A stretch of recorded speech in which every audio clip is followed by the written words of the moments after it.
തദ്ദേശ തെരഞ്ഞെടുപ്പിൽ ഇടതു കൊടുങ്കാറ്റ് വീശി തുടങ്ങിയിട്ടുണ്ട്. എന്താണെന്നല്ലേ, തെരഞ്ഞെടുപ്പിന്റെ നാമനിർദ്ദേശ പത്രിക പൂർത്തീകരിക്കുന്ന ദിവസമായിരുന്നു. നാമനിർദ്ദേശ പത്രിക പൂർത്തീകരിച്ച് കഴിഞ്ഞുടനെ 3 സീറ്റിൽ ഏകപക്ഷീയമായിട്ട് ഇടതുപക്ഷം വിജയിച്ചു കയറിയിരിക്കുകയാണ്.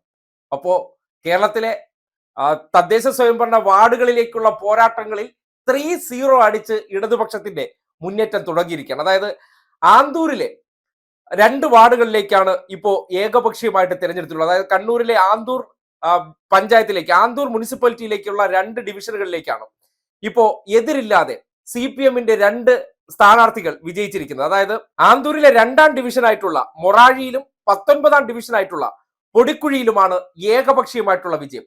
ഇതിനു പുറമെ തന്നെ മലപ്പട്ടം പഞ്ചായത്തിലെ 5ാം വാർഡിൽ IV ഒതേനൻ ഇവരാണ് വിജയിച്ചു കയറിയിരിക്കുന്നത്. അതായത് തെരഞ്ഞെടുപ്പ് വളരെ വാശിയേറിയ പോരാട്ടമാണ്. ആ പോരാട്ടത്തിൽ നോമിനേഷൻ പ്രക്രിയ പൂർത്തീകരിക്കുന്ന സാഹചര്യത്തിൽ തന്നെ 3-0 വരും ദിവസങ്ങളിൽ ഇതിന്റെ നമ്പേഴ്സ് കൂടി വരും. അപ്പോ CPM-നെതിരെ മത്സരിക്കാൻ ആളെ കിട്ടാത്ത അവസ്ഥ ഇപ്പൊ തന്നെ ഉണ്ടായിരിക്കുകയാണ്. ഇനിയിപ്പോ വരാൻ പോകുന്ന വെടിക്കെട്ടിനെ കുറിച്ച് പറയേണ്ടതുണ്ടോ? ശബരിമല പോലുള്ള ചില വിഷയങ്ങളെയൊക്കെ മാധ്യമങ്ങളെ ഉപയോഗിച്ച് കത്തിച്ചുകൊണ്ട് അവർ ഈ തെരഞ്ഞെടുപ്പ് റിസൾട്ടിനെ സ്വാധീനിക്കാൻ പരിശ്രമിക്കുന്നുണ്ട്. കാര്യം വിശ്വാസമാണല്ലോ. ആളി കത്തിച്ചു കഴിഞ്ഞാൽ നമുക്ക് ഈ തദ്ദേശ തെരഞ്ഞെടുപ്പിൽ BJP-ക്കും കോൺഗ്രസിനും നേട്ടമുണ്ടാക്കി കൊടുക്കാമെന്നാണ് ചിലർ കരുതുന്നത്.